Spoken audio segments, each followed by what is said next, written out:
Du comité de normalisation, mesdames et messieurs de la presse, madame Le son du micro. et messieurs les présidents de club présents, je voudrais vous remercier pour votre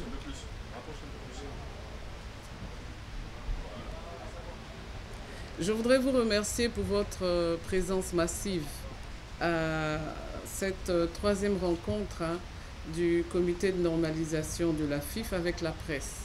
Nous savons qu'elle est très attendue et on pourrait se poser des questions. Pourquoi maintenant?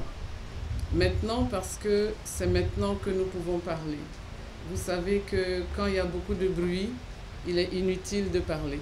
Il faut attendre que le bruit baisse pour que votre voix soit audible. Et donc, nous avons pensé que c'est maintenant que nous pouvions parler. Avant de rentrer dans le contenu, en fait, de ce que je voudrais partager avec vous, je voudrais d'abord qu'ensemble, on prenne un peu de temps pour redéfinir ce que c'est qu'une normalisation. Parce que nous avons lu ça et là un certain nombre de choses. Mais une normalisation, c'est d'abord une mission d'assainissement.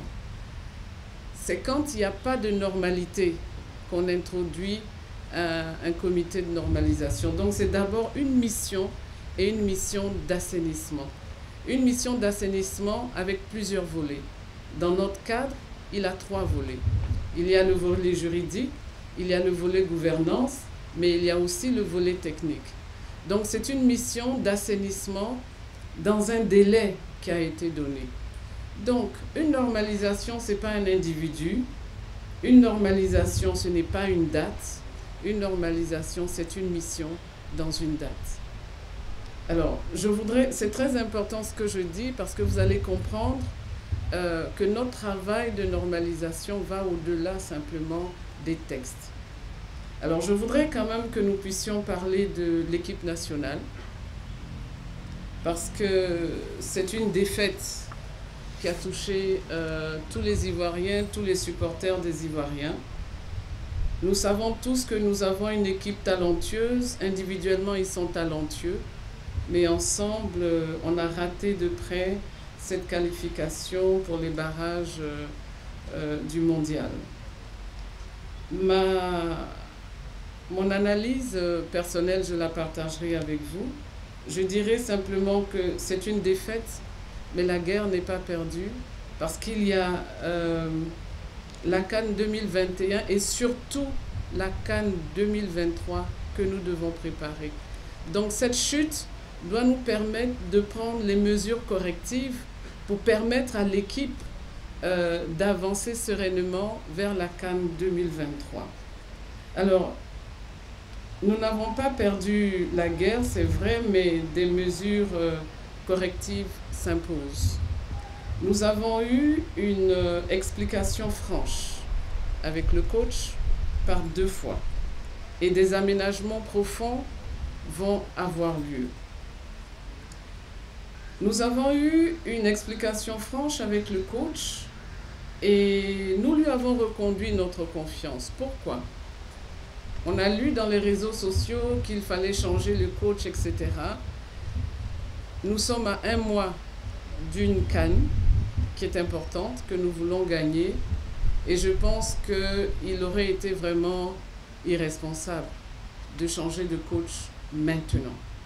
Par contre, des mesures correctives vont être mises en œuvre. Et ces mesures correctives, elles ont vraiment pour objectif de préparer la CAN 2023 avec une équipe type qui va évoluer de 2022 à 2023.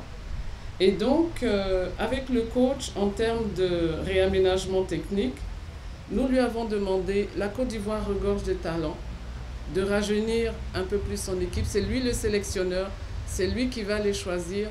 Mais les Ivoiriens attendent d'avoir une équipe type qui va monter jusqu'en 2023. Par rapport aux joueurs eux-mêmes, et c'est là où mon analyse, évidemment le coach ne la partage pas, mon analyse, c'est que nous avons eu des joueurs ils ont joué un match, mais ils ne sont pas montés au combat. Et donc,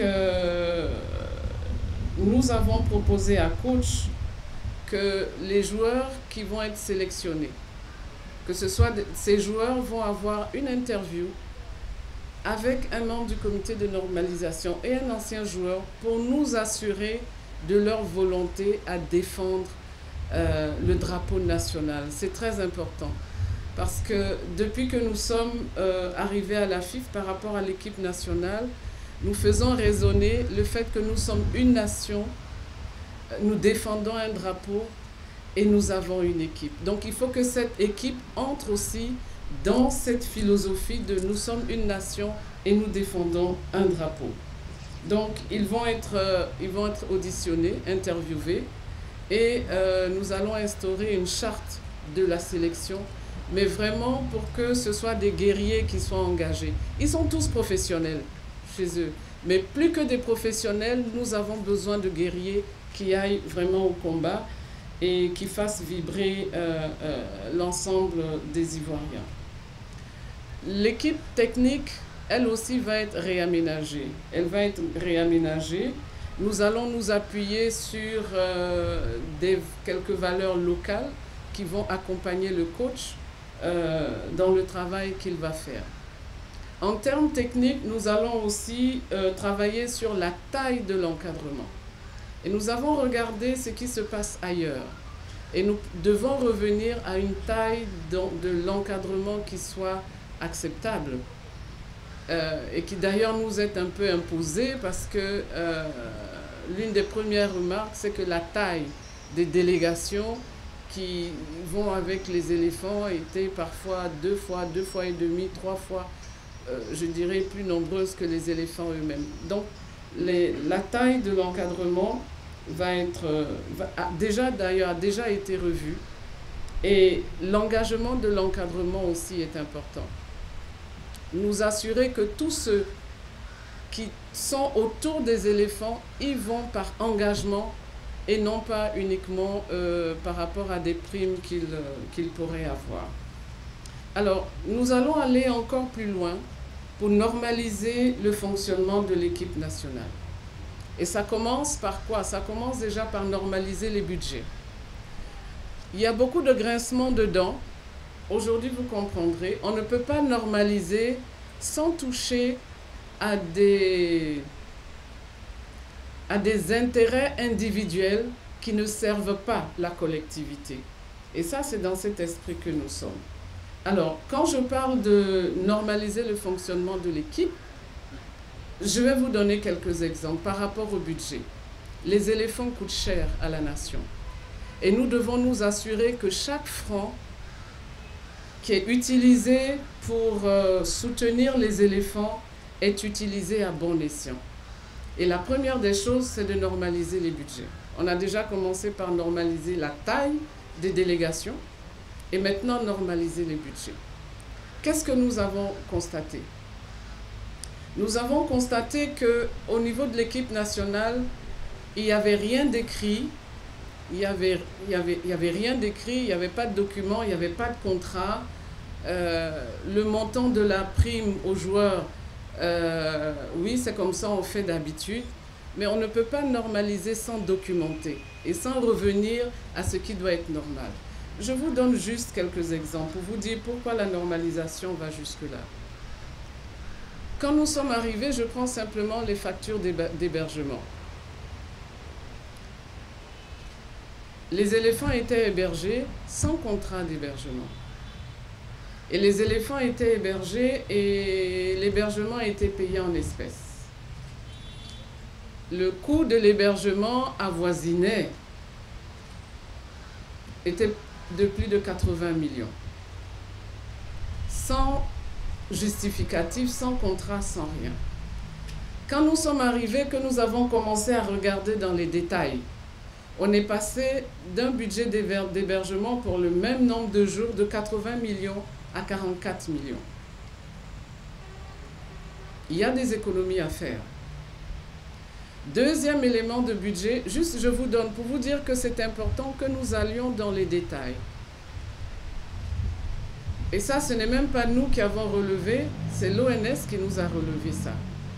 Le budget de l'eau facturé pour les éléphants équivalait à 50 litres d'eau par joueur et par jour. Il y a une revue à faire quelque part.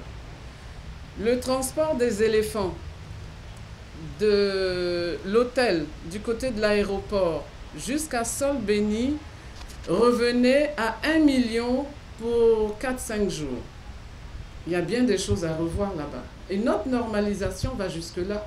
Et évidemment, quand vous commencez à toucher ça, vous commencez à toucher des intérêts, je dirais, individuels. Je ne parle pas des frais médicaux, etc., à tel point que, une fois dans la rencontre au ministère, ils demandaient, mais s'ils sont aussi malades, comment est-ce qu'ils font pour jouer? Parce qu'à chaque regroupement des éléphants, il fallait dépenser 3,5 millions en médicaments. Il faut bien justifier ça, quelque part. Au-delà de cela, même par rapport aux frais, quand on calcule les frais en moyenne, les frais de mission pour l'encadrement, pour les... Comment tu peux dire ça? Pour les accompagnateurs, l'équipe dirigeante revenait pratiquement à 160 millions par an. Donc la première des choses sur laquelle on nous a indexé, c'est justifiez-nous ça. Et je pense que quand ils ont fait le calcul, c'était encore plus élevé que les frais de mission qu'on pourrait donner à des ministres, etc. Donc il y a des choses à faire. Évidemment, nous avons commencé à normaliser de ce côté. Et aujourd'hui, nous sommes en passe de mettre en place un manuel de procédure qui permet à l'ONS de pouvoir faire un arbitrage du budget qui lui est transmis. Donc, il y a des changements profonds qui vont se faire. Et je vais profiter pour parler de cette histoire de primes. Les primes, on dit oui, les éléphants sont démotivés parce qu'il y a une question de primes, etc. Alors posons-nous la question, c'est la prime de qui? La prime des joueurs n'a pas été touchée. Les joueurs ont demandé si on pouvait augmenter leur prime. Nous leur avons dit, nous allons faire la proposition. La proposition a été faite au ministère qui l'a acceptée, mais qui a demandé, dans la mesure où le budget de 2021 est engagé, que ces nouvelles primes soient mises en œuvre à partir de janvier 2022. Donc, aucune prime des joueurs n'a été touchée. Qu'est-ce qui a été touché? Je vous ai dit tout à l'heure que les primes, il n'y avait rien d'écrit. Tous ceux qui avaient les primes mentionnées dans leur contrat, donc je parle du sélectionneur, je parle des sélectionneurs adjoints et des joueurs, parce que c'est pour ça qu'ils viennent, ont eu leurs primes payées normalement. Il se trouve que l'encadrement qui venait, expatrié ou non expatrié, percevait des primes. Il y en a qui percevaient 100% comme des joueurs, il y en a qui percevaient 50%, il y en a qui percevaient 25%, et il y en a qui percevaient 50%. Sur la base de quoi? Aucune base écrite. Donc il fallait faire entrer un peu de justice dans cette affaire. Et donc, même les contrats avec les expatriés n'étaient pas documentés, il n'y avait aucun contrat écrit. Et même en termes d'assurance, il y a un souci là. Donc la première des choses, c'est que nous avons commencé à faire des contrats pour tout le monde. Et il y avait une très très grande inégalité. Et je dirais même injustice. Les expatriés qui venaient, qui étaient des... comment est-ce qu'on dit ça? C'est notre travail. Ce sont des professionnels, oui, ceux qui travaillent à leur propre compte. Oui, des indépendants. Qui étaient des indépendants, percevaient des honoraires. Mais les locaux, qui eux aussi étaient des indépendants, qui quittaient leur clinique pour venir, ne percevaient pas d'honoraires. Et on a dit, ce n'est pas juste. Ils viennent tous mettre leurs compétences au service de l'équipe. Donc il est important que ces locaux dès qu'ils sont dans l'équipe d'encadrement, que ces locaux puissent avoir aussi des honoraires. Et donc, nous avons établi des honoraires, le même niveau d'honoraire. Un kinésithérapeute est un kinésithérapeute, qu'il soit africain ou qu'il soit expatrié. On a mis tout le monde au même niveau d'honoraire. Ça, c'est ce qui n'existait pas avant. Par contre, les non-expatriés percevaient des per diem. C'est pas juste. Par contre, lorsque vous êtes pris en charge à 100%, le per diem n'a plus sa raison d'être. Mais le mieux, c'est que au niveau de l'encadrement local se payait non seulement des per diem, était, comment on dit, blanchi, nourri, logé, et en plus se payait des primes. Mais dans toute cette histoire, qui est la pièce maîtresse? Ce sont les joueurs. Les joueurs sont logés, ils n'ont pas de per diem. Le sélectionneur est là, il n'a pas de per diem. Mais comme on dit, c'est les à côté qui se donnent des per diem. Donc il fallait introduire un peu plus de justice dans toute cette histoire. Voilà d'où vient l'histoire des primes. Mais les joueurs n'ont pas été touchés et même leur prime a été augmentée. Et la normalisation va jusque-là. Parce que quand l'inspection générale vient faire son rapport et qui vous parle de la taille des délégations, qui vous parle du montant des frais, c'est qu'il y a quelque chose à faire à ce niveau. Et ça, c'est des choses que nous avons commencé à normaliser. Et je pense que c'est tout ça qui a créé beaucoup de bruit, mais les éléphants sont là pour, je dirais, défendre le drapeau. C'est pas un syndicat, je dirais, pour le reste. Mais les choses ont été clarifiées et c'est bon.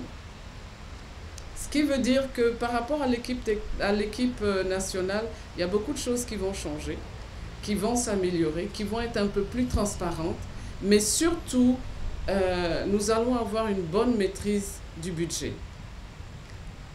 Le deuxième aspect que je voulais aborder avec vous, c'est l'assainissement de la gestion. Qui dit normalisation dit assainissement de la gestion.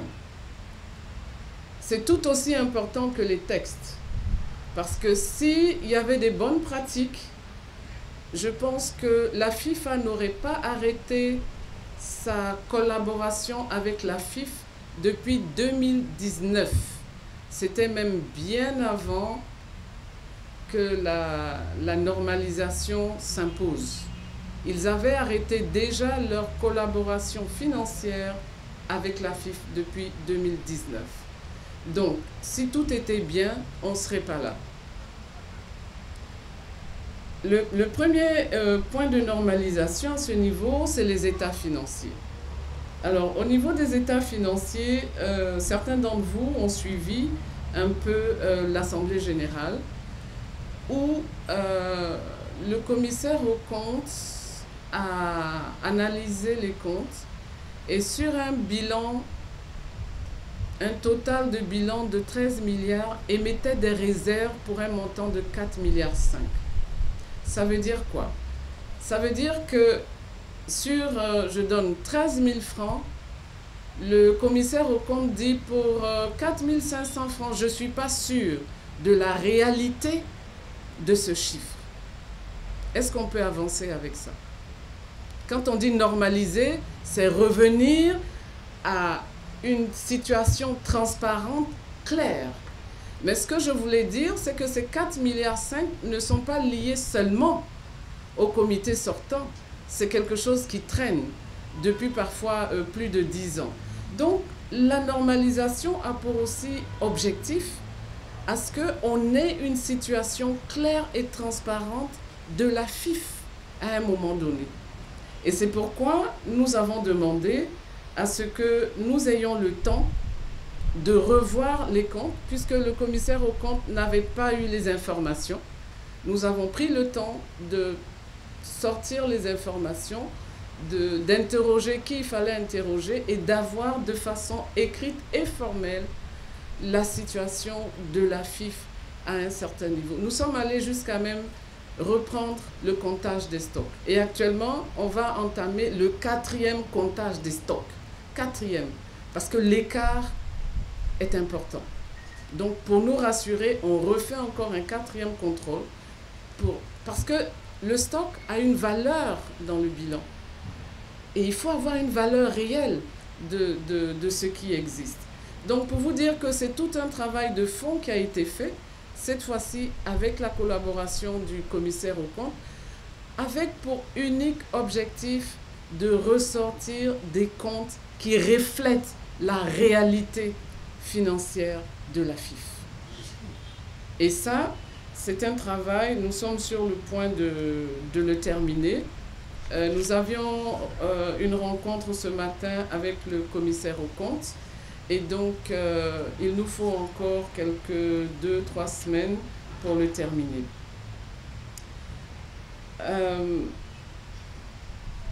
Je reviendrai sur des questions après par rapport à cela. Nous avons eu, et c'est vrai, je dois le noter, nous avons eu beaucoup de résistance. Beaucoup de résistance interne et beaucoup de résistance externe. Et ce que nous leur avons dit, c'est que quelle que soit la date, tant que vous ne nous donnez pas les informations et qu'on n'a pas l'information recherchée, on ne bougera pas parce qu'on est une équipe de mission et il faut aller jusqu'au bout. On a été parfois obligé de prendre des huissiers pour venir constater ou non la mauvaise foi qui pouvait s'exprimer. Mais nous y sommes arrivés, avec la grâce de Dieu, on arrive au bout du tunnel et on aura une évaluation claire de la situation de la FIF. Alors, le troisième aspect que je voulais aborder, ce sont les textes. Je sais que tout le monde attend sur les textes. Mais comme on dit chez nous, on ne s'envoie pas soi-même. On est envoyé par quelqu'un. Et par rapport à ça, par rapport au texte, je reconnais qu'il y a du retard. Mais ce retard, il s'explique. Je voudrais vous dire qu'au préalable, les textes, ce n'est pas Madame Dao qui les écrit. Et Madame Dao n'est pas juriste. C'est toute une équipe qui a été mise en place autour de professeur Bléou, qui est un éminent juriste. Les 3 autres membres du comité de normalisation sont des juristes de renom qui travaillent dans des organisations internationales pour essayer de travailler sur les textes. Alors, je vous ai expliqué que notre première méthodologie, c'était d'écouter les clubs et de recueillir des suggestions qui pouvaient nous permettre, que nous pouvions intégrer dans les textes. Ces textes ont été faits avec la suggestion des clubs, avec le regard du ministère des Sports. Par rapport à la loi de 2014, il est important, on est la première fédération sportive, donc il est important que la FIF respecte la loi sur le sport, et aussi par rapport à la FIFA et à la CAF. Nous avons fait un premier projet où la FIFA et la CAF ont entériné les orientations que nous leur avons données. Nous avons fait un deuxième, on a continué, hein, un deuxième projet a été fait. Et ce deuxième projet a été encore envoyé à la FIFA et à la CAF. La réponse a été, le projet, il est excellent. Il va même servir de modèle. Mais comme on dit, tout dépend de l'environnement. La FIFA a dit, il y a dans vos propositions, bien qu'elles sont objectives, il y a des points qui peuvent porter à confusion ou porter à polémique. Je reviendrai sur quelques-uns de ces points. Et nous pensons que ces points, il va falloir les enlever, les mettre au réfrigérateur pour qu'ils soient intégrés après les élections. Parce que nous sommes habitués aux normalisations et nous sommes habitués aux questions de tasses, je veux dire, etc. Nous, on n'a jamais fait de tasses. Je donne juste quelques points que j'ai en mémoire, hein. Je pense que le professeur pourra en donner après dans les questions. L'un des premiers éléments qui me vient en mémoire, c'est la question de la représentativité des clubs, de ligues régionales et de ligues de district. Nous avons fait une proposition. Il nous a été dit que cette proposition, elle est bien, elle est belle, elle répond aux aspirations des clubs, mais on pourrait nous taxer de les avoir mis dedans pour influencer le vote. C'est-à-dire qu'on aurait identifié des personnes... bon. Donc ils nous disent, enlevez-le. Enlevez-le, mettez-le de côté dans le rapport, et nous, on s'assurera que ça viendra après.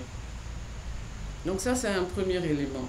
Le deuxième élément qui me vient en tête, c'est par exemple les parrainages. Au niveau des parrainages, la FIFA nous a dit il faut que ce soit le plus démocratique possible.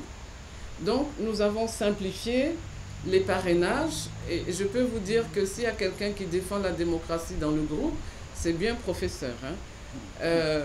Il était là tout le temps pour tacler, oui, mais si vous donnez ça, s'il y en a un qui prend tous les parrainages, ça exclut les autres, etc. On a fait une proposition de parrainage. Et la dernière, en date, ils ont dit, écoutez, n'allez pas plus loin. Je crois que c'est 4 parrainages. C'est ça, 4 parrainages sont suffisants, pas plus ni moins. Voilà, il faut que ce soit le plus démocratique possible.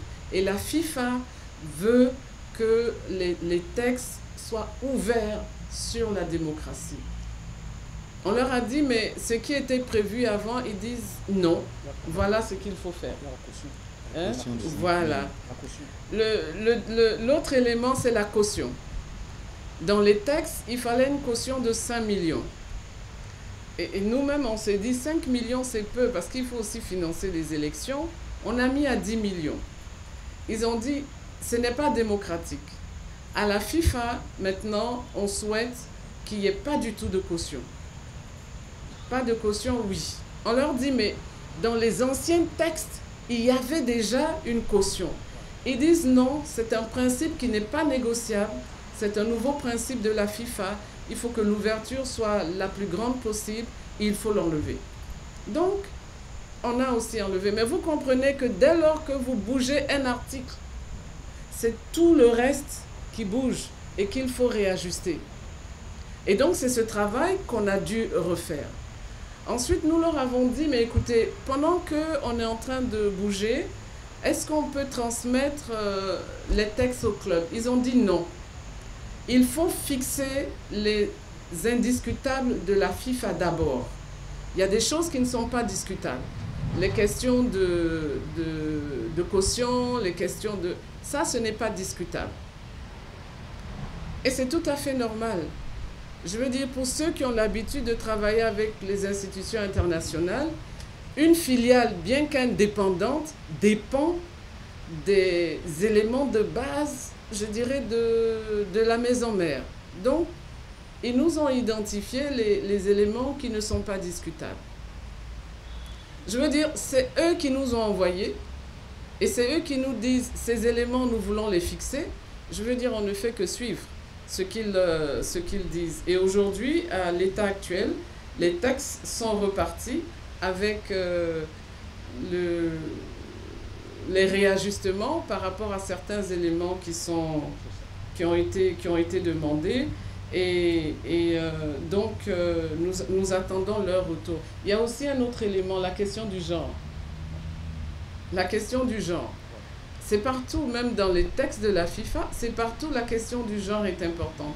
Ils nous ont dit, mettez-le de côté parce qu'après on va dire que c'est parce que vous voulez introduire des femmes que...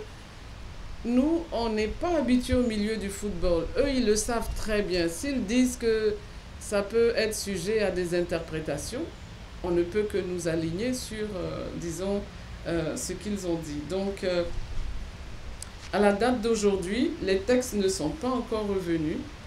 Et comme ils ne sont pas revenus, ils ont exigé à ce que ce soit le texte final que eux vont nous apporter qui soit partagé au club.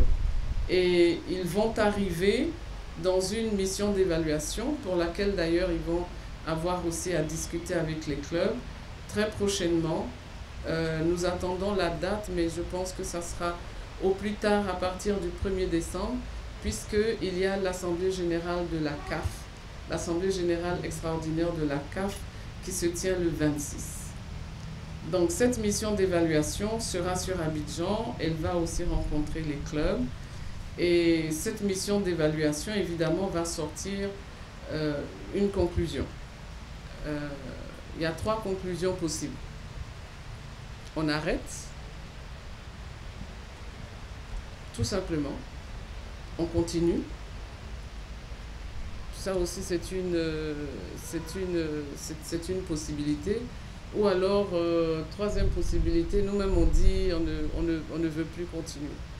Mais je voulais vous rassurer, cette 3e possibilité, elle n'est même pas possible. Parce que nous sommes une équipe de mission et nous allons terminer ce que nous avons commencé. Je pense qu'il y a eu beaucoup de polémiques au moment où on commençait à entrer dans le fond du sujet. Et c'était peut-être pour détourner notre attention, mais notre attention n'a pas été détournée. Ce que nous devrions voir, nous l'avons vu et nous allons le corriger parce qu'il y va de la vie du football ivoirien. La FIFA dit 0 tolérance pour la malgouvernance, 0 tolérance pour la corruption. Et donc nous allons aller jusqu'au bout parce que c'est une mission qui nous a été donnée.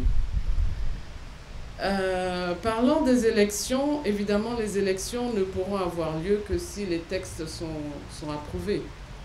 Ce que nous sommes en train de négocier en 15 jours, quand les textes vont au club, en 15 jours, je pense que les textes pourront être votés. Là, la question ne se pose pas. On s'en va même vers 3 assemblées générales. Celle qui va voter les textes, celle qui va statuer sur les comptes de la FIF, on ne va pas laisser tomber, on va aller jusqu'au bout, et puis celle qui va élire le prochain comité.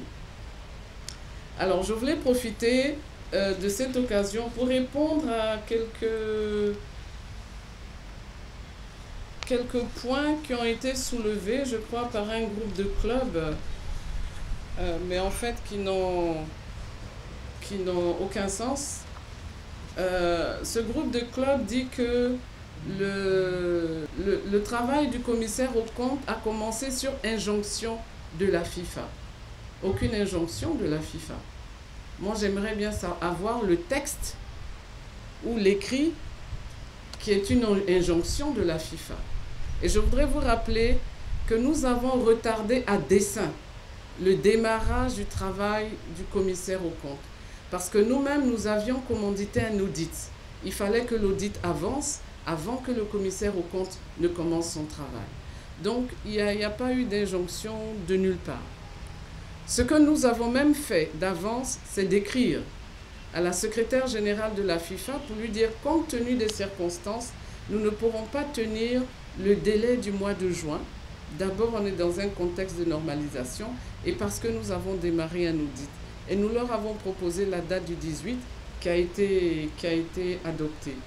Donc, je voulais répondre un peu à ça. Et puis, on aurait appris que, oui, on a un budget de fonctionnement du CNFIF. Là, vraiment, je mets au défi qui que ce soit d'aller regarder. Aucun budget n'a été fait sans l'accord de la FIFA. Et je m'explique. La première des choses que nous leur avons dites, et les autres normalisations ne l'ont pas fait d'ailleurs, c'est de dire si vous nous envoyez en mission, alors nous avons besoin d'un budget spécifique pour tous ceux qui vont nous accompagner parce que ça va demander qu'on recrute des juristes, qu'on recrute des personnes qui vont travailler autour de nous. Ce budget a fait l'objet de discussions pendant au moins 2 mois avant qu'il ne soit adopté. Donc, rien n'a été fait dans le dos de la FIFA et c'est même un budget spécifique qui a été mis à notre disposition par rapport à cela. Donc, j'ai dit au départ que nous allons travailler dans la transparence, dans le professionnalisme et c'est ce que nous avons fait, je veux dire, jusqu'au bout. Donc, ces quelques petites informations que je voulais apporter. Et je voulais vous dire que nous sommes une équipe de mission et quel que soit que, je dirais, les remue-ménages autour, nous avons une mission, nous irons jusqu'au bout de notre mission. Et notre mission, c'est de faire ressortir la situation réelle de la FIF. Et ça, nous allons y aller jusqu'au bout. Et de sortir les pratiques qui ne sont pas des pratiques éthiques pour remettre des pratiques qui sont des pratiques qui sont promues par la FIFA et qui sont promues pour toutes les organisations, je dirais, qui se respectent. Donc voici un peu le mot préliminaire que je voulais vous apporter. Et puis, je reste à votre disposition. Et les membres du comité aussi sont à votre disposition pour des réponses à certaines de vos questions. Audio Jungle.